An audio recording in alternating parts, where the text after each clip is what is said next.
Sanibonani ekuseni. Ninjani? Niyaphila? Sithemba niyaphila bafethu. Ngiyabonga kakhulu ukuthi nibe khona la. Ngiyanibonga kakhulu. Ngiya-appreciate-a lokho. Ngiphinde ngamukela ngokukhethekile ama-new subscribers to this channel. Nama-followers enginawo ku-TikTok. Thank you so much guys for supporting my channels. Ngiyabonga kakhulu. Ngicela ukuthi if you haven't subscribed, subscribe ku-YouTube, subscribe, and then ku-TikTok, please continue following my channel. Ngiyabonga kakhulu.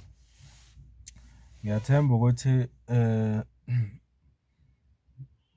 izolo ebusuku siye salalela interview ebekhona ku-Newsroom Africa. Cishe beku-7:30 izolo mangapho silalele uCommander uFloyd Shivambu kwi-interview abenayo lapha ne-Newsroom Africa. Kuzokhumbuleka ukuthi bekulokhu circulator le ndaba yokuthi akaseyena u-SG we-MK Party ukhishwe umsholozi uqobo lwakhe. Njengoba sibonile bekuneletha ebeyilokhu circulator social media kuthiwa uxoshiwe. So yabona i-interview yayizolo-ke i-clarify izinto ey'ningi ngoba kumanje sesiyaqonda ukuthi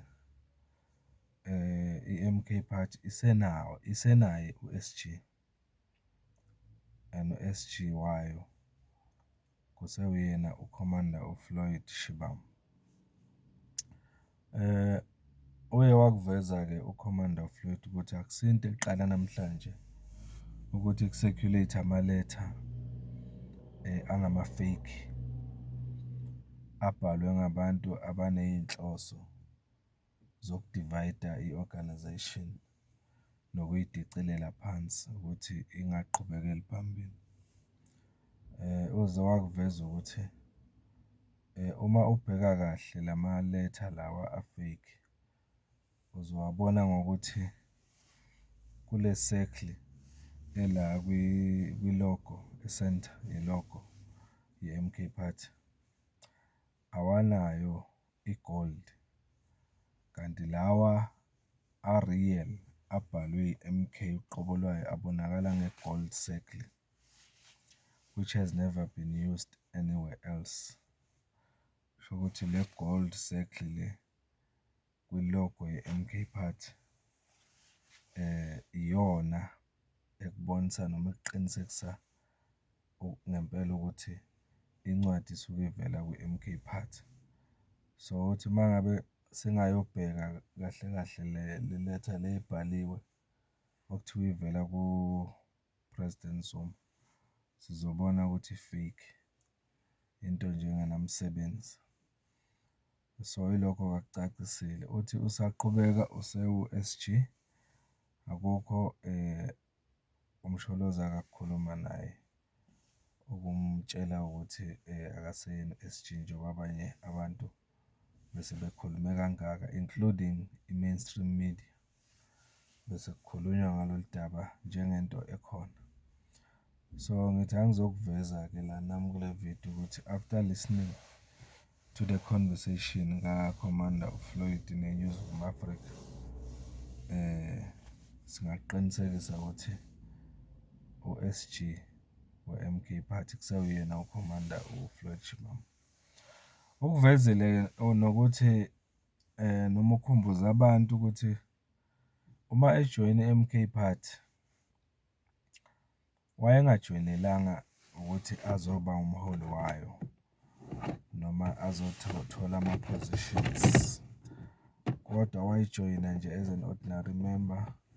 Wazizela futhi ku-MK Party akabizwanga, wayijoyina ngoba ebona futhi elalele kahle, wazinika isikhathi esanele sokulalela uPresident Zuma uma emdayisela le idea anayo nge-MK Party, le vision anayo ngezwe lase-South Africa. Wazinika isikhathi wase uzenzela i-decision wajoyina Umkhonto weSizwe Party and uthi ku-MK Party ngeke aze ahambe nanini, uthi uzohlala ku-MK Party asebenzele i-MK Party because uyi-understand-a kahle into eshiwo uMsholozi nenhloso uMsholozi anayo ngokusungula i-MK Party and ufisa naye njengoFloyd ukuthi abe part of le vision kaMsholozi ngaleli zwe lase-South Africa because iyona eyenza isense kuye, ayikho enye. So okunye akuvezile uchaze indaba yoku-communicate-a ama-decisions. Uthi yena njengo-SG uma ezoba nohambo noma njengoba nje behambile ase-Malawi ngo-Good Friday, uma ezoba nohambo noma ezokwenza ama-decisions, lawo ma-decisions akawenzi engakhulumanga noPresident Zuma. They discuss yonke into noZuma before enza ama-decisions. Ubekusengalo uhambo lolu lokuya eMalawi ukuthi uPresident Zuma wayelokhu exoxisana nama-leader aseMalawi a-include even uformer president wakhona uJoyce. Babelokhu bexoxa noZuma bethi bafuna kuke kuhlalwe phansi etafuleni kukhulunywe kunezinto okumele yidiscusswe. So uMsholozi wayesebanika uCommander uFloyd Shivambu ukuthi ucela bakhulumisane naye njengonobhala we-MK Party about anything abafisa ukuyikhuluma ne-MK. Uthi-ke ingakho-ke uhambo lwakhe lokuya eMalawi lwaba khona ngoba kwakunezinto akufanele bayoyidingida eMalawi nalama-leader aseMalawi. Lapho-ke agcina esemitha khona uBushiri baya nasesontweni, angazisoli-ke futhi namanje ukuthi wayenza leyo decision yokuthi aye esontweni noBushiri, uthi akayisoli nanamhlanje. So kodwa nje ipoint elimqoka la ileli lithi ama-decisions akhe uyawaxoxa noMsholozi. So lento-ke i-clear-isha noma icacisa izinto ey'ningi. Kuzokhumbuleka ukuthi kwaba ney'nkulumo ezithi uFloyd uyazenzela ku-MK Party ngoba akukho okwavunyelwa iqembu mayelana nohambo lwakhe lokuthi ahambe aye eMalawi. Wavele wazenzela nje, kusho ukuthi uyazenzela nje ku-MK Party. Sekuvezile-ke uFloyd ukuthi yena izinto azenzayo uyazidiscuss-a noZuma. In short, uMsholozi knew ukuthi uFloyd uya eMalawi and le mayefika eMalawi there is a possibility yokuthi angafike aye kuBushiri.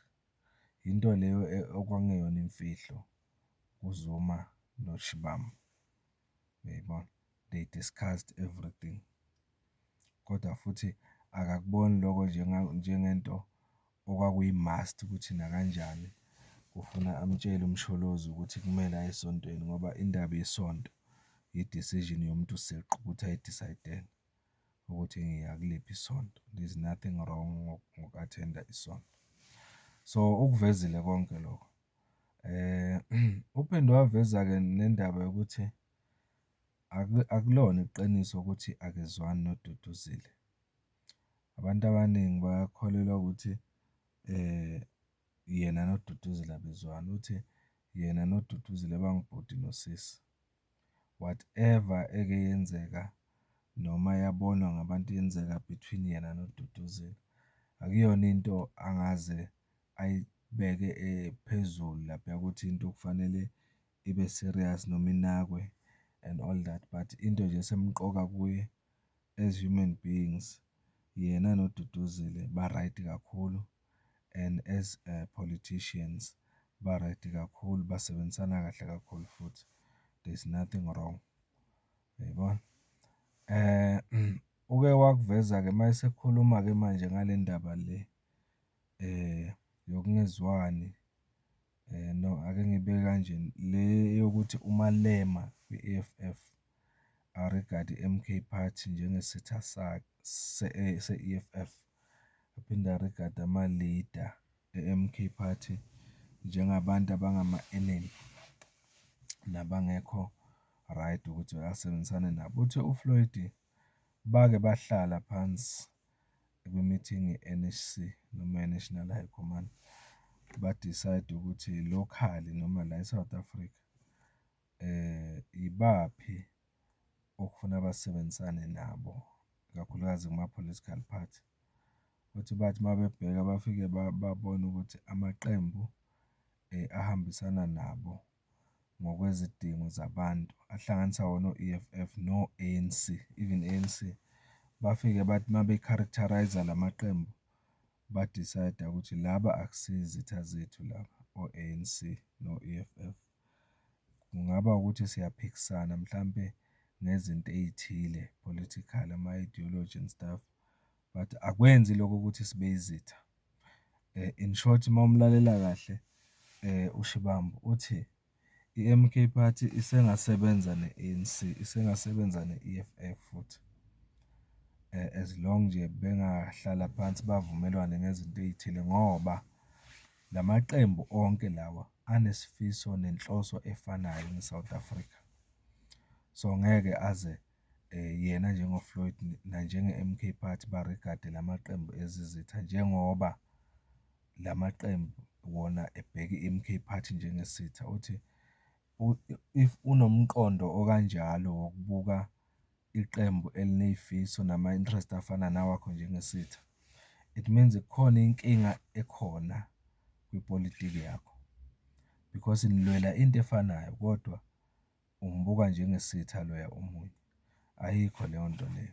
Uthi ngeke kwenzeke nibe yizitha, kufanele kuhlale phansi uyibhekisise kahle, uzobona ukuthi anizona izitha, nedi kunezinto eningavumelani ngazo kuphela ekufuna ukuthi nizilungise. So uyakubeka ukuthi ANC kahle kahle is not an enemy of the MK Party, but i-ANC is a contested opponent, it's a strategic opponent. Kusho ukuthi i-ANC kunezinto nje abaphikisana nazo, noma i-capture-riwe ngama-capitalist i-ANC, kodwa they still regard it as i-party ekwi-direction yokulwela ukuthi kukhululwe umuntu omnyama uma ubheka umlando wayo and all that. So ngeke bayibheke njenge-enemy, kunezinto nje ey'thile abangalendela athi zilungiseke kuyo bese kuyasetshenziswana. So okunye akhale ngakho uFloyd i-temperament kaMalema noma ama-emotions kaMalema, noma bekanga direct ukuthi unenkinga ngama-emotions kaMalema, but uyamlalela umuzwe la ukuthi kuyamkhathaza ukuthi uMalema abe emotional. In short, uma ngimlalela mina kahle ngendlela engimhlaziya ngayo uFloyd, uyakholelwa ey'ntweni ey'khulunywa uMalema, but into angayithandi ngoMalema ukuba emotional kukaMalema, ukuthi uMalema o-react-a kuyo yonke into ngama-emotional, ngisho kungenasidingo. Uthi uma ngabe uwumuntu o-react-a ngama-emotions ey'ntweni ey'balulekile, lokho kwenza ukuthi ungacabangi kahle, ugcine siwenza nama-mistake amaningi. Loko mina kungitshela one thing ukuthi in a way ama-emotions kaMalema kungenzeka amanye ama-reasons agcina amdrive away from i-EFF uShibambu. Ngibona engathi abengeke asakumela ukuba emotional kaMalema, futhi uyabona ukuthi umzame kaningi ukuthi azame ukuthi ambonise ukuthi no, siphelile isikhathi sokuthi manje sibe emotional ngayo yonke into, siphikise yonke into noma kungenasidingo. especially uyakuveza uFloyd ukuthi bake benza even i-decision kwi-EFF ukuthi yonke into ezokhulunywa uZuma noma ngabe inesense kanjani, noma ngabe yenza umqondo kanjani, kumele bayiphikise.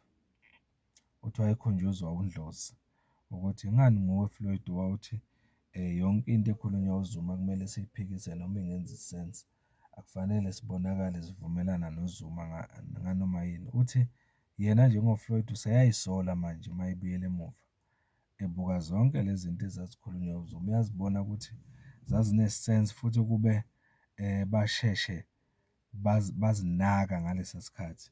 Ngabe bakude kabi manje nalo mzabalazo kodwa ngenxa yama-emotions ayi-cloud-a i-judgment, bagcina bengasanaki izinto ey'balulekile okwakufanele bazinake ezazikhulunywa ubaba uZuma.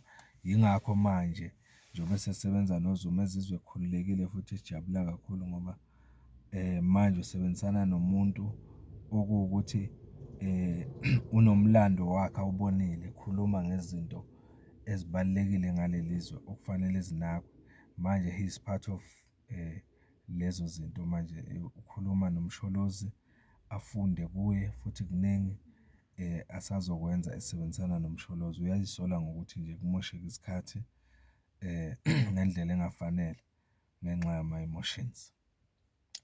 So yiloko nje ukuthi akusizi ngalutho ukuphoyinta, I mean ukuskora amaphoyinti, ufuna ukushayina nokubonakala ukuthi uhlakaniphile wena kupolitiki and all that, kodwa ekugcineni kungafezi lutho lokho. Yingakho u-M_K Party ekholelwa ukuthi uzofunda izinto ey'ningi futhi uzomashora akhule ngaphansi kwesandla sikamsholozi.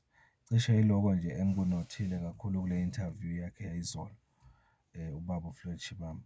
Ngingakugcizelela ukuthi ukuvezile ukuthi usewu-S_G noma unobhala we-M_K Party akukashintshi lutho, kusazohlala kunjalo nje. Yilokho nje engingakusho-ke engikutholile mina kule interview kaKhomanda uFloyd Shivambu.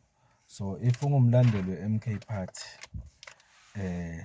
njengamanje ngifisa ukwazisa ukuthi there is no need to worry ngeletha oyibona i-circulator. Leyo letha leyo usekugcizelele uFloyd Shivambu, u-Secretary General, ukuthi it was fake. Usewu-S_G we-M_K Party futhi usazosebenzela i-M_K Party ukuya phambili. There's nothing eke yakhulunywa umsholozi mayelana nokumkhipha kulesikhundla. Siyabonga.